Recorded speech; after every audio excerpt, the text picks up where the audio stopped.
Est-ce qu'on peut acclamer le Dieu d'alliance? Est-ce qu'on peut acclamer le Dieu véritable? Est-ce qu'on peut acclamer le Dieu tout-puissant?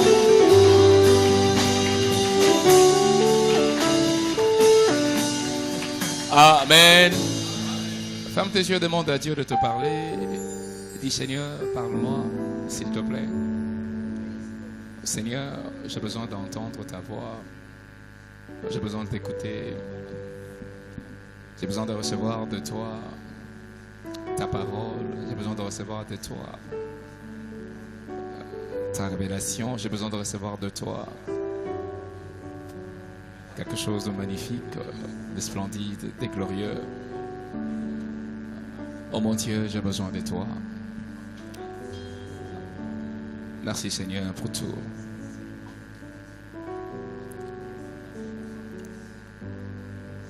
Au nom puissant de Jésus-Christ, nous disons Amen. Est-ce qu'on peut acclamer le Seigneur? Merci au pasteur Christian. Merci beaucoup. Amen. Que Dieu soit loué. Nous sommes dans le livre quasiment de même lecture, mais je lis juste un verset, Jean chapitre 19, le verset 30.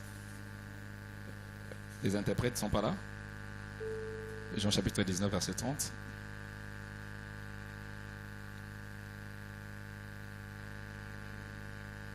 Vous y êtes?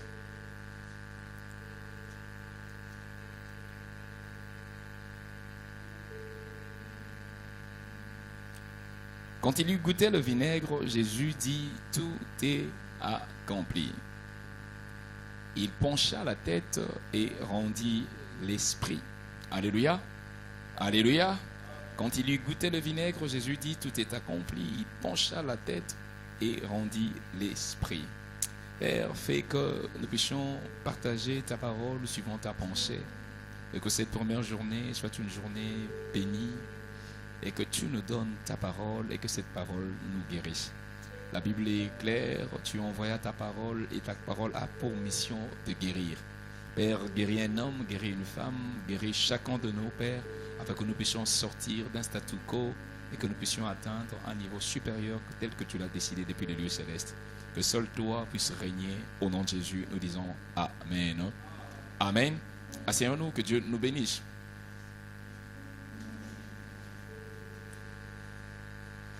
Alors, une bonne pensée qui me vient ou qui m'est venue lorsque j'étais en train de méditer, de préparer l'enseignement de ce soir, c'est que, est-ce que il vous est déjà arrivé d'essayer un peu de voir quelle est la corrélation directe entre l'œuvre de la croix et vous-même? Ça veut dire qu'il y a-t-il quelque chose qui vous lie directement à l'œuvre de la croix? Ou êtes-vous ces personnes qui savaient ce qui s'est passé à l'œuvre de la croix, qui ont l'information, mais qui observent l'œuvre de la croix de loin et qui l'observent comme une belle histoire, comme une belle légende, une belle réalité, comme des choses qui nous ont été dites, mais qui ne nous concernent pas directement. Alléluia. Une corrélation, c'est une relation qui existe entre deux choses et qui a une forme d'interdépendance, une forme de lien. Alléluia. Alléluia. Et si cette corrélation n'est considérée nullement chez un chrétien, ça veut dire que tout ce que l'œuvre de la croix accomplit est simplement vain. Pourtant, ça ne devrait pas l'être. Quand est-ce que la foi vient intervenir? La foi vient intervenir lorsque je prends ce qui s'est passé à la croix, je les considère comme me concernant directement. C'est lorsque je vois ce qui s'est passé à la croix et je les considère comme quelque chose qui m'est lié, qui a absolument de l'incidence sur moi. Je donne un exemple simple qui nous permet de comprendre avant d'entrer dans les vifs de mon sujet. Si quelqu'un est enfant d'un parent X, Y, s'il perd son père, il perd sa mère, alléluia, c'est papa qui est parti. Comme nous autres, on est orphelins de père. C'est papa qui est parti. Mais quand papa part, la corrélation entre papa et toi, c'est que le départ des papas apporte quelque chose de négatif en toi. Alléluia. Papa part, la nourriture devient difficile. Papa part, le frais académique devient difficile. Ça veut dire quand papa part, il y a des gens qui pleurent, non pas parce que papa est parti seulement, ils pleurent parce que papa est parti. On ne sait pas comment on va vivre demain. Est-ce que je parle à quelqu'un? Ça veut dire que la mort de papa a une corrélation directe. Oh, est-ce que je parle à quelqu'un? Alléluia. C'est une question fondamentale que j'aimerais te demander. Est-ce que l'œuvre de la croix, tu les considères comme quelque chose qui se passait, qui a une corrélation avec toi? Ou pas?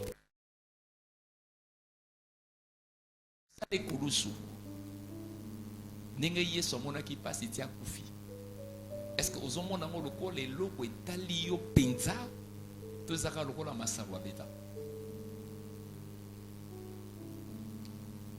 Parce que si la corrélation n'est pas établie entre toi et Dieu, si la corrélation n'est pas établie entre l'œuvre de la croix et toi, ça veut dire que tu fais déjà fausse route. Il est difficile de bénéficier pleinement de miracles, alléluia, de l'œuvre de la croix dans ta vie. Et c'est important d'établir cette corrélation. Alléluia. La corrélation donne comme synonyme correspondance, dépendance, interdépendance, liaison, lien. Alléluia. Ça veut dire quelque chose qui a une interaction directe. Laisse-moi dire à quelqu'un que tout ce qui s'est passé à la croix a une interaction directe entre toi et la croix. Alléluia. Entre ce que Jésus a fait et nous, il y a une corrélation directe. Ça veut dire qu'il faudrait que déjà dans la tête, tu bénéficies de tout ce que Dieu a prévu, que tu considères que ces choses ne sont pas des simples passages. Ce ne sont pas des simples faits, mais ce sont des faits qui te lient et des faits qui, bien aimé dans le Seigneur, qui te concernent pleinement. Romains chapitre 3, la Bible dit: tous ont péché et sont privés de la gloire de Dieu. Alléluia. Il a fallu que quelqu'un vienne prendre la place du péché. J'ai entendu le pasteur le dire tout à l'heure. Il a porté le péché. Il est devenu non pas pécheur, mais péché. Ça veut dire la représentation du péché, alléluia, était directement liée à lui. Amen. Et Romains chapitre 6, 23 dit: le salaire du péché, c'est quoi? C'est la mort. Amen. Amen. Ça veut dire que si Jésus est mort, si Jésus a souffert la passion, si Jésus a vécu la honte, l'humiliation, alléluia, Jésus n'a pas seulement voulu nous prouver qu'il nous aimait véritablement, mais Jésus a posé des actes qui avaient de l'incidence directe sur notre vie. Il a posé des actes qui avaient quelque chose à voir avec notre vie. Et les actes que Jésus a posés sont d'une telle importance et sont d'une telle dimension de miracle, alléluia, que rien ne peut arrêter ça jusqu'à ce qu'on aille au ciel. Donne-moi un amen bien. Donne-moi un amen bien. Même aller au ciel dépend absolument de ce que Jésus a accompli à la croix. Si Jésus n'était pas mort, si Jésus n'avait pas payé le prix à la croix, il nous serait difficile de bénéficier de tout cela. La chrétienté, le fait qu'aux alentours d'un ensemble chrétien, alléluia, découle directement de fait de l'œuvre de la croix. Est-ce que je parle à quelqu'un? Est-ce que je parle à quelqu'un? Le fait d'être chrétien découle directement des choses qui se sont passées à la croix. Amen. Amen. Est-ce que tu crois que l'œuvre de la croix te concerne? Est-ce que tu crois que l'œuvre de la croix te concerne? Aide-moi à demander à ton voisin, est-ce que tu crois que l'œuvre de la croix te concerne? Check un peu ton voisin, dis-lui, ça te concerne en quoi? Voisin répond. Rachel répond, non? Je t'ai posé une question, réponds. Mon ami répond, l'œuvre de la croix ça te concerne en quoi? Maman, réponds. L'œuvre de la croix est-elle une Neko, réponds. Oui, bien noté. Amen. Œuvre de la croix. Ah, œuvre de la croix. Hein? Yes, œuvre de la croix. Alléluia. Donnez-moi un amen bien. Est-ce que vous êtes présent? Ça passe? Alléluia. Est-ce que ça passe? Amen. Alors, laisse-moi évoquer quelques miracles de l'œuvre de la croix. Le premier miracle de l'œuvre de la croix s'appelle la réconciliation avec le Père. Alléluia. La réconciliation avec le Père. Bien, mais tu ne peux pas imaginer l'incidence de ce miracle.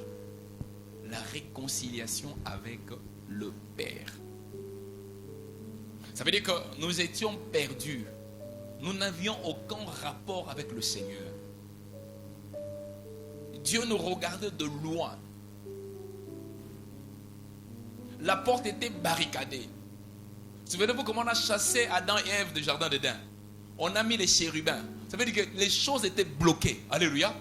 Dieu était loin. Mais grâce à l'œuvre de la croix, qu'est-ce qui se passait? Jésus, par son œuvre, nous a réconciliés au Père. Alléluia. Pourquoi? Parce que Jésus a pris le péché de toi, de moi, d'elle, de lui, de nous tous. Lui-même est devenu ce péché-là. Lui-même a représenté ce péché-là. Et la sentence devait être prononcée. Cette sentence au ciel, c'était la mort. Quiconque pêche, il mourra. Le salaire du péché, c'est quoi? C'est la mort. Alléluia. Donc Jésus a récupéré toutes nos erreurs. Il a récupéré toutes nos bêtises. Il a récupéré toutes ces choses-là qui faisaient que Dieu ne pouvait pas nous regarder. Jésus a porté ça. À telle enseigne que le pardon qu'il nous accorde n'est pas un pardon qui va se souvenir de ce que nous avons fait hier. Mais c'est un pardon, quand il nous accorde, il oublie le péché, il l'efface. Et la Bible dit, il ne se souviendra plus jamais de cela. Alléluia. Je crois que tu allais dire un amen bien. Amen. Regarde quand toi tu pardonnes à quelqu'un, comment ça se passe? Imagine qu'on t'a volé quelque chose de précieux pour toi. Qu'est-ce que se passe? Tu as pardonné, n'est-ce pas? Mais de temps en temps que tu te souviens quand même. La limbe sa frère au masalangabo. La limbe sa sœur au masalangabo. Alléluia. Il y a même d'autres qui ne te parleront plus. Il t'a pardonné, bonjour, bonjour, mais il ne peut même plus s'adresser à toi. Certains chrétiens me disent non, non, ça m'a bêté. La limbe sa aimé, bonjour, bonjour, à tout à l'heure. Alléluia. Mais Dieu, c'est pas ça. Dieu, quand il te pardonne, quand tu viens chez lui, il t'écoute. Il te reçoit. Waouh, je crois que tu allais dire amen bien. Alléluia. Il t'écoute. Il t'entend. Il te reçoit. Il te pardonne encore. Il a encore l'oreille à tendre pour toi. Alléluia. Et le comble, c'est qu'il a pris tous les péchés que tu as fait hier là. Il les a effacés. Il les a mis hors d'état. Il les a mis hors circuit. La réconciliation au Père. Mon ami, si tu n'es pas réconcilié au Père, qu'est-ce que tu deviens? Si tu n'es pas réconcilié à Dieu, qu'est-ce que tu deviens? Tu es une proie facile. À n'importe quel moment, on peut te dégager. À n'importe quelle situation, on peut t'enterrer. Alléluia. Si tu n'as pas la réconciliation avec le Père, bien, mais qui va t'accompagner dans la vie sur cette terre? Jésus est clair, sans moi, vous ne pouvez rien faire. Ça veut dire que s'il n'y a pas de réconciliation avec le Père, ça veut dire qu'on ne peut rien faire de bien qui peut réussir. Et c'est un miracle. L'œuvre de la croix, grâce à l'action de notre Seigneur Jésus, nous a permis de nous réconcilier avec notre Seigneur. Regarde le niveau de mal que tu as déjà commis. Même aujourd'hui, nous sommes chrétiens, nous sommes enfants de Dieu. Mais il y a certains d'entre nous qui continuent à faire le mal, qui continuent à s'investir dans ce qui est mauvais. Mais le Seigneur nous a réconciliés au Père. Alléluia. Alléluia. Vérifie avec ton voisin, dis depuis que tu es né, combien de péchés tu as déjà commis? Est-ce que tu peux compter le nombre? Ça va être combien? 100, 200, 300, 1000? Demande un peu à ton voisin. Toi, ça fait. Bon. D'habitude, par jour, au péché à combien? Combien de fois? 30, 40 fois?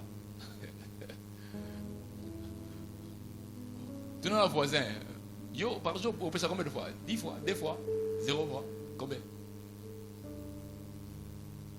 Alléluia. Question passée, hein? Amen. Moussous de pas bien ensemble moi 3. Mais avant il banzambe. Ça veut dire azo sumga à l'infini. Aïe bien rebandaraté, aïe bien resugraté. Bien mais ne minimisez pas le pardon. C'est parfois quand on parle du pardon du péché, on parle de la réconciliation et qui se manifeste notamment par le pardon du péché. Parfois on minimise, hein? Alléluia. Parfois on minimise. Il y a un bel exemple que j'ai entendu de quelqu'un qui disait, à chaque fois qu'on le blessait, qu'est-ce qu'il faisait? Il mettait un clou. Amen. On le blesse, on met un clou. Mais imaginez, notre Dieu ressemble à tout cet espace. Maintenant, quand toi tu le blesses, on place un clou. Quand tu le blesses, on place un clou. Quand tu le blesses, on place un clou. Bon, imaginez depuis que tu es né, combien de fois tu as placé des coups dans le cœur de Dieu? Est-ce que je parle à quelqu'un? Combien de clous as-tu? Parce qu'en fait, quand on pêche, on blesse Dieu. Alléluia. C'est comme ça que le salaire du péché est grave, c'est la mort. Est-ce que je parle à quelqu'un? Est-ce que je parle à quelqu'un? Donc, quand tu blesses, tu blesses. Bon, imagine depuis que tu es né, tu blessais Dieu comme ça. Si par jour c'était 10, ça c'est minimise, c'est difficile. La plupart des gens ne pêchent pas 10 fois, ils peuvent pêcher 30 fois, 50 fois par jour, même 100. Natonga la muka kakangile watukanda. Opese moto bakato lingana. Ali a fait excès de table. A mon iso sa muto yibi ndambo. Abaluki na kwa atali bo abitayo. Asali bo. Amen. Ando sangisa muto ba leka tongier. Muto ba sala boya. A murmurer. Maman robani kambo asili keli maman. Nana bane. Amen. Il mélange ça, c'est des clous. Maintenant, imagine si tu pêchais 10 fois par jour. En un mois, 10 fois 30, ça fait combien? Moi, j'aime les calculs. 300. 300 clous. Et si tu prends 12 mois, 300 fois 12 mois, ça fait combien? 3600 clous. Si tu as 10 ans, ça fait combien? 36 000 coups. Si tu as 20 ans, ça fait combien? 72 000 clous. Et si tu as 30 ans, ça fait combien? 108 000 clous. Bon, imagine tout cela. Alléluia. Maintenant, quand Dieu te pardonne, il efface tout ça. Oh, bien-aimé. Bien-aimé. Bien-aimé. Bien-aimé. Quelqu'un peut te placer tel que tu es là. Moutazoki sont 100 fois.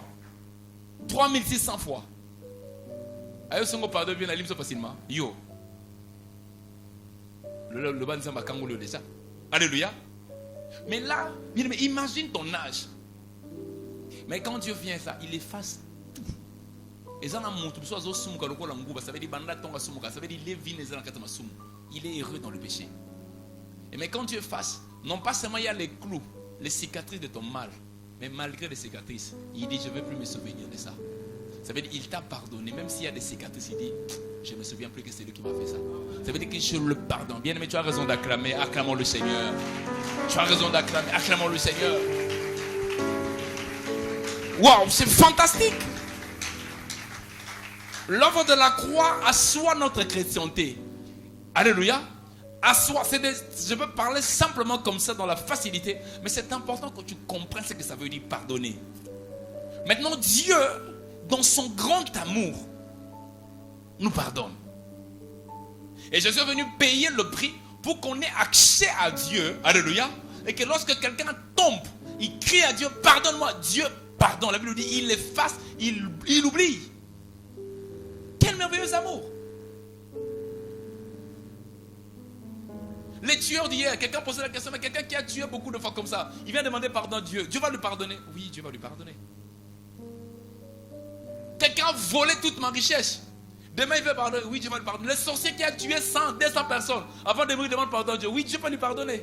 Il va lui pardonner. S'il est sincère, il va lui pardonner. Mais imagine ces cœurs-là.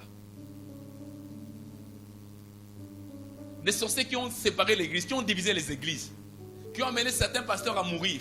Il vient demander pardon à Dieu, Dieu lui pardonne. Les gens qui sont entrés en affront direct avec l'Éternel. Je ne sais pas si toi tu n'as jamais été pécheur. Et je ne sais même pas si tu es totalement délivré du péché. Mais une chose est vraie, nous autres nous avons été pécheurs. Moi j'ai été un pécheur, un pratiquant du péché. Mais grâce au Seigneur Jésus, le Seigneur m'a pardonné. Il m'a purifié de tout péché. Il a ôté l'iniquité. Il a ôté tout ce qui pouvait me condamner. Et il m'a appelé fils, viens. Il y a encore des espaces pour toi. Alléluia. Et tout cela c'est grâce à l'œuvre de quoi? C'est un miracle, la réconciliation avec le Père. Donne-moi un amen bien. Et la deuxième chose c'est la justification.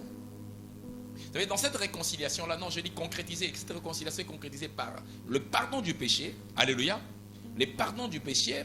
Et deuxièmement, ça se concrétise également par la justification. Alléluia. Quand on parle de justification, ça veut dire déclarer juste. Pourquoi déclarer juste? Parce que Christ est mort pour nous. Alléluia. Dans Isaïe chapitre 53, verset 5, on dit que nous étions errants, chacun poursuivait son propre chemin. Mais le Seigneur a fait retomber sur lui le quoi? L'iniquité de nous tous. Dieu a fait reposer sur Jésus l'iniquité de nous tous. Quand Jésus était là, il était en abomination devant Dieu. Dieu le regardait comme une malédiction. Dieu le regardait comme une honte. Dieu le regardait comme un résidu de la société. Le Seigneur ne pouvait pas... Non. Malgré le cri du Seigneur, il dit non, tu es péché. Et le péché appelle la mort. Et tu dois mourir. Et la Bible est claire, maudit soit celui quiconque est pendu par le bois. Alléluia.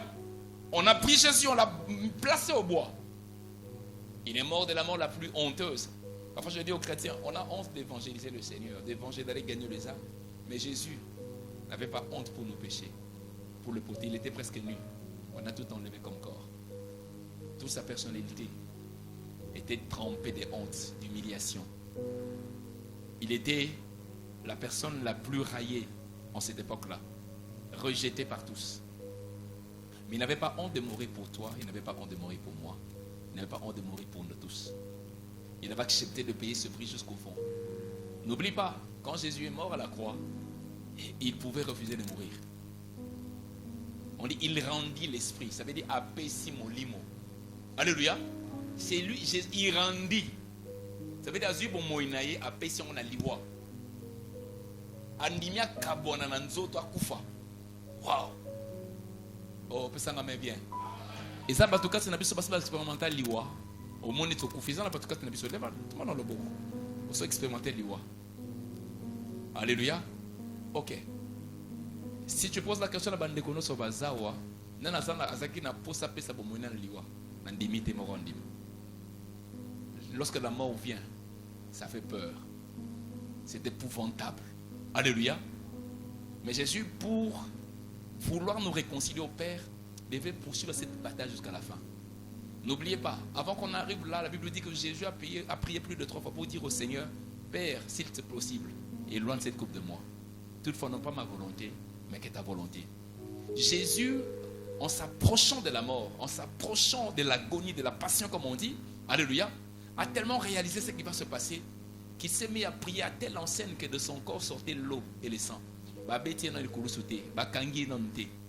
N'ont pas cité, mais son moment comme Zoya et même ici Makida Nanzoto. Vous savez dans la Bible, alléluia. Vous savez dans la Bible, les grumeaux de sang, ça veut dire ma makila mi bimbezo ma bou bou et ça m'a pas pour Nanzoto.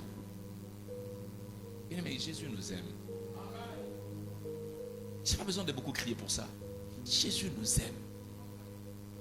Si tu commences à réaliser l'amour de Jésus pour toi, tu commences à réaliser le prix que Jésus a payé pour toi, pour moi. Bien aimé, il y a des choses que tu ne feras plus. Et puis il y a des peurs que tu n'auras plus. Parce que tu sais qu'il y a quelqu'un qui a payé le prix pour toi. C'est comme ça que je posais la question, est-ce que penses-tu qu'il y a une corrélation directe? Parce que si la corrélation est loin de toi, ces choses que je dis, ça ne va pas t'intéresser. Mais si tu sens que la corrélation est directe, après ces temps de séminaire, tu n'auras plus peur du péché. Tu n'auras plus peur de la mort. Tu n'auras pas plus de quoi que ce soit. Et tu seras au-dessus du péché, au-dessus du diable. Parce que tu seras rassuré de ce que Jésus a fait. Alléluia. L'agonie était forte. Avant même d'arriver, Jésus a commencé à transpirer. L'eau sort, la transpiration sort. Mais le sang également coule. Et chaque fois il disait non pas ma volonté, mais que ta volonté soit faite. Quand il écrit Eli, Eli, lama sabachthani, ça veut dire que l'agonie était devenue très forte. Il voyait la honte, il voyait l'humiliation, il voyait comment est-ce que le Seigneur le regardait de loin. Mais Dieu n'a pas pris son âme. C'est lui, Jésus, qui a rendu son esprit. Oh, il rendit son esprit. A pessi bomoine akufa.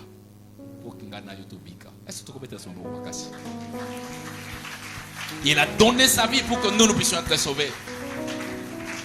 Oui, je dis à quelqu'un, Jésus a payé le prix pour que toi et moi soyons sauvés. Je dis à quelqu'un, Jésus a payé sa vie pour que moi et toi soyons sauvés. Je dis à quelqu'un, Jésus a payé sa vie pour que toi et moi soyons sauvés. Je dis à quelqu'un, Jésus a payé sa vie pour que toi et moi soyons sauvés. Je dis à quelqu'un, Jésus a payé sa vie pour que toi et moi soyons sauvés. Je dis à quelqu'un, Jésus a payé sa vie pour que toi et moi soyons sauvés. Sauvés de la mort, sauvés de la maladie, sauvés du péché, sauvés de la malédiction, sauvés de la condamnation, sauvés de toutes choses qui peuvent te déranger. Jésus a payé de sa vie pour que toi et moi soyons sauvés. Si tu crois en cela, tu verras le salut. Tu sortiras de cet endroit. Peut-être tu crois que quelque chose de particulier va pas se passer. Oui, quelque chose de particulier va se passer, mais dans la foi que tu as avec Dieu. L'acceptation de ces choses, la corrélation directe. Tu verras la guérison pénétrer tes membres dans la facilité. Non, tu verras la délivrance devenir dans ton corps dans la facilité. Toi qui ne dormais pas en paix, tu verras la paix arriver. Tu dormiras comme ça, comme un bébé. Tu dors, tu ronfles même. Tu te réveilles, on te réveille, tu dis non, mais au légué à 11h. Tellement que Dieu t'aura endormi avec sa paix. Est-ce que je parle à quelqu'un? Il a payé le prix. Il a justifié. Il a pris des choses qui pouvaient t'interdire d'avoir accès au Père. Il a dit c'est moi. Allez.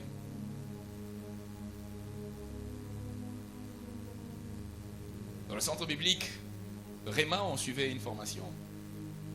Et un enseignement qui nous avait été donné, on nous racontait une histoire. On dit il y a eu une famille, il y avait 2 enfants, notamment 2 enfants garçons. Un des enfants craignait beaucoup le Seigneur, mais l'autre enfant était très rebelle. Alors ce qui s'est passé, c'est que le premier qui priait, il priait vraiment, mais il se ressemblait comme d'un goutte avec son frère. Il priait de façon exceptionnelle. Il aimait le Seigneur, il se donnait à cœur. Mais son frère, un voyou, un brigand, il faisait des choses horribles. Mais un jour, il arriva, son frère sortit dans l'affaire de dégâts. Et je crois qu'il tua quelqu'un. Je ne sais plus si c'était exprès ou volontairement ou involontairement. Bref, on le poursuivait jusqu'à la maison. Quand il a couru, il est entré à la maison, il a dit, il tremblait de tout ça. Il a dit à son frère, non, j'ai tué quelqu'un, on va venir m'arrêter. Et dans ce pays-là, la condamnation était de mort lorsque tu tues quelqu'un d'autre. Alléluia. Mais quand les gens sont venus, son frère était caché dans la chambre. L'autre frère est sorti. On a dit, mais on cherche, on a vu ton frère. Il dit, c'est moi. On dit, non, mais oui, peut-être vous vous ressemblez, c'est pas toi. On dit, c'est moi. C'est lui qui était chrétien, on dit, c'est moi. On l'a amené en prison. Et là, le jugement était clair. Il était condamné à mort. Alors quelques personnes, les membres de sa famille sont venus dire, on sait que c'est pas toi. Ils ont dit, Naniwana. On m'a dit, ils ont dit, moi, celui qui m'a baisé, ils ont dit, famille n'a pas ça. Bah, bon. Ceux qui libèrent, bon, on va y venir. Ils ont dit, attends, ça va être une chose. Alléluia. Oyo mambueni oyo mambueni oyo nani mampasi nani oyo kingalambuli ye. Alléluia. Et mais la famille dit non, c'est que c'est pas toi. Le monde de famille sont venus dire non, dis la vérité qu'on te laisse qu'on prenne. Il est à la maison, il se cache, mais c'est lui qui doit mourir. C'est pas toi. Toi tu es bon, tu peux pas mourir. Mais la réponse de ce garçon était, et c'est une histoire vraie, c'était simple. Il dit, moi si je meurs aujourd'hui, je vais aller au ciel. Mais lui, s'il meurt, il va aller en enfer.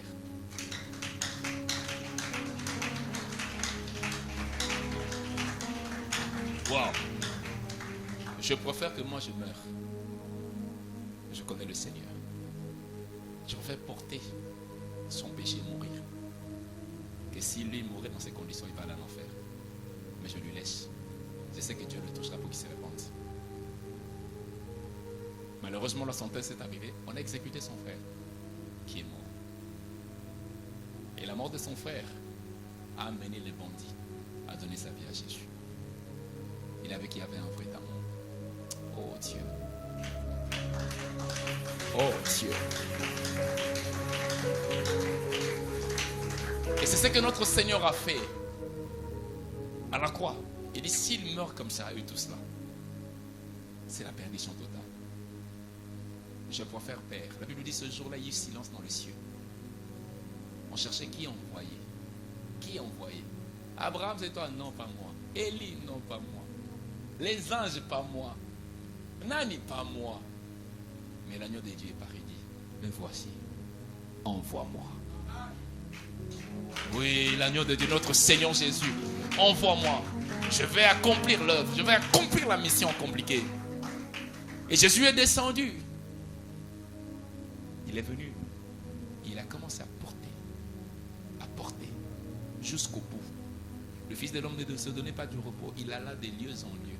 prêchant la bonne nouvelle du royaume des cieux, baptisant, faisant du bien et allant jusqu'au bout de sa mission. Il avait la force de devoir de se défendre, mais il a refusé de se défendre. Il avait le pouvoir de tuer tout le monde là, mais il a refusé. Souvenez-vous à la croix, il était avec 2 brigands, n'est-ce pas? N'est-ce pas? Oui ou non? Avec 2 brigands. L'autre l'a insulté, l'autre a dit non. Et puis il a dit à Jésus, quand tu seras dans ton royaume, souviens-toi de moi. Jésus a dit aujourd'hui même, je serai avec toi. Oh, ça veut dire qu'il avait toute l'autorité avec lui. Il avait l'autorité avec lui.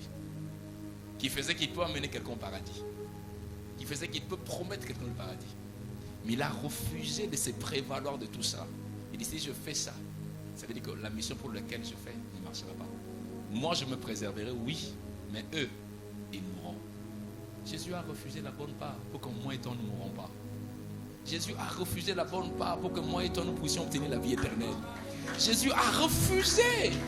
Il a refusé de prévaloir sa force pour que moi et toi nous ne mourrons pas. Mon ami, je veux dire à quelqu'un qui donne sa vie à Jésus, tu ne mourras pas. Les gens pensent qu'ils peuvent te manger comme des sorciers peuvent faire. Mais ils n'ont aucun pouvoir sur toi. Parce que celui qui est mort pour toi est plus grand. Celui qui est mort pour toi a tout payé. Celui qui est mort pour toi t'a racheté. Celui qui est mort pour toi t'a sauvé. Celui qui est mort pour toi t'a secouru. Il nous a justifiés. Justifiés.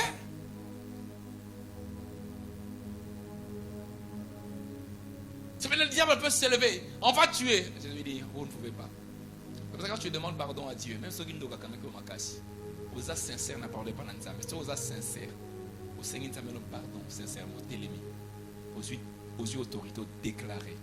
Vous faire prévaloir Maloba au Ganzamé. Des-moi au Tikao. Ndoka au Tikao. Pourquoi? Parce que Jésus t'a justifié. Est-ce que je parle à quelqu'un? Est-ce que je parle à quelqu'un? Aide-moi à dire à ton voisin, peu importe le péché que tu as fait, Jésus t'a justifié. Alléluia. Jésus t'a justifié. Si tu es ici, tu te condamnes pour le mal que tu as fait hier. La condition elle est simple, que tu décides d'arrêter avec ce mal. Que tu demandes pardon à Dieu et que tu te repentes. Si tu le fais, le Seigneur te pardonnera.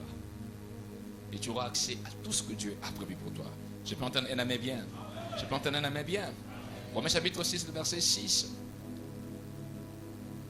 Romains chapitre 6, le verset 6.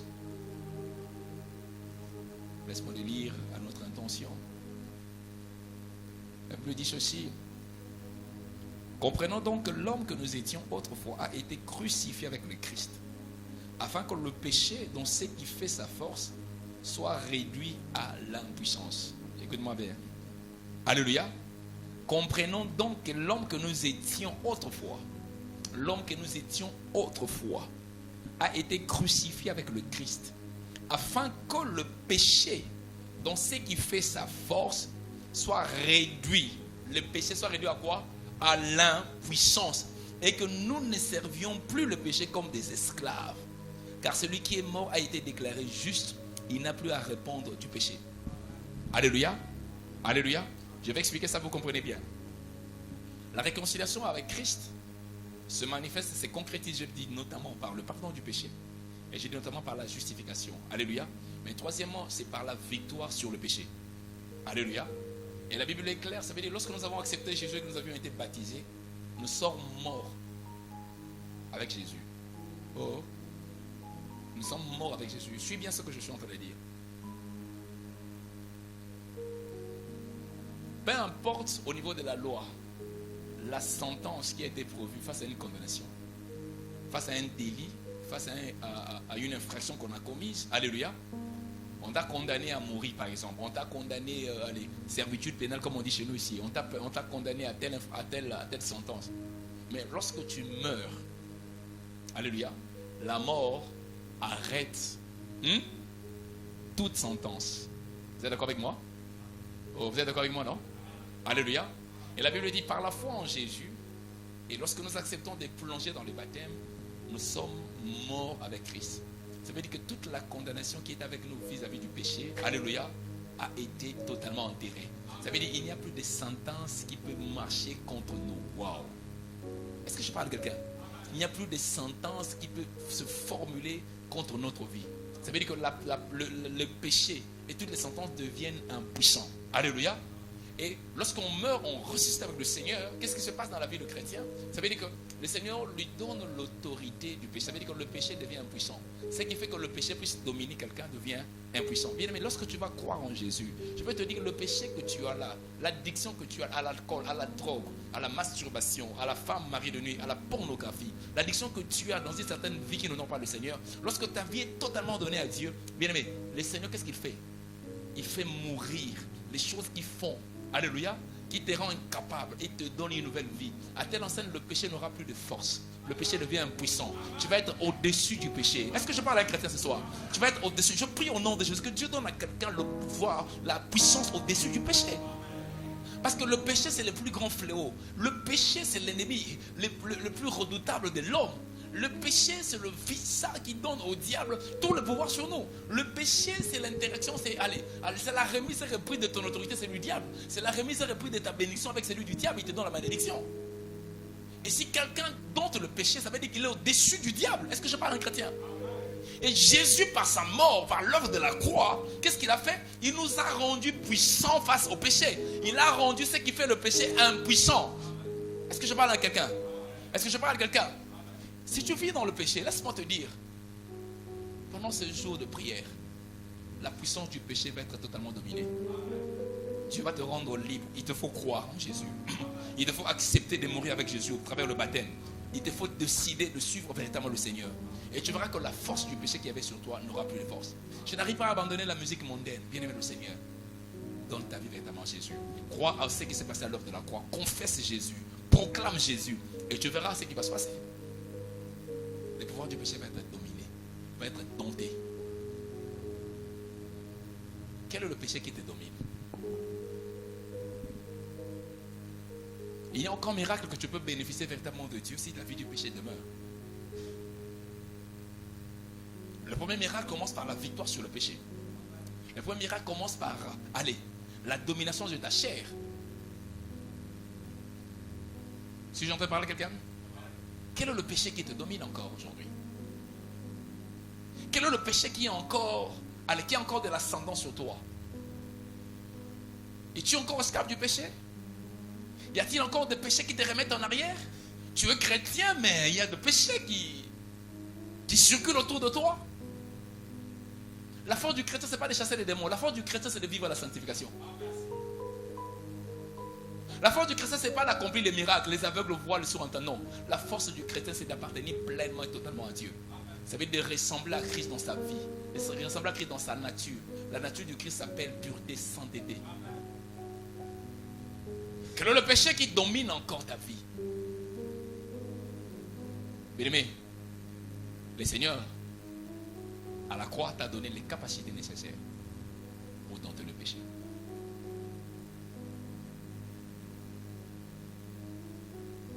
Pour dompter le péché. Pour rendre le péché infertile. Il faut que tu dises non au péché dans sa globalité. Il faut que tu dises non au péché dans sa totalité. Ce soir, je vais arrêter ici. Mais je veux nous demander à nous réconcilier avec le Seigneur. Aujourd'hui, plusieurs types de péchés pilulent la vie chrétienne. Des chrétiens égoïstes, des chrétiens égocentriques, des chrétiens charnels, des chrétiens qui donnent la priorité à leur vie plutôt qu'à ce que Dieu attend d'eux. Les chrétiens qui refusent la fidélité, la constance dans les choses de Dieu. Les chrétiens qui aujourd'hui dans les choses de Dieu, demain il est dans les choses du monde. Les chrétiens qui n'ont plus Dieu comme idéal. Ils connaissent. Et ça c'est la vie du péché. Les péchés qui sont infidèles.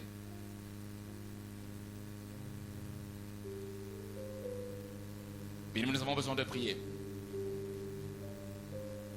Aujourd'hui, Dieu veut rencontrer quelqu'un au travers d'une vie de consécration. Et une vie qu'il va donner à Dieu. Une vie qui fait qu'il honore l'œuvre de la croix. Honorer l'œuvre de la croix, c'est refuser le péché. Honorer l'œuvre de la croix, c'est refuser de marcher dans le péché. À chaque fois que tu marches dans la sainteté, tu honores ce que Jésus a fait à la croix. À chaque fois que tu marches dans la crainte du Seigneur, tu honores et tu respectes le travail accompli par Jésus à la croix. Tout est accompli. Et d'abord, la première victoire que Dieu a donnée sur le péché.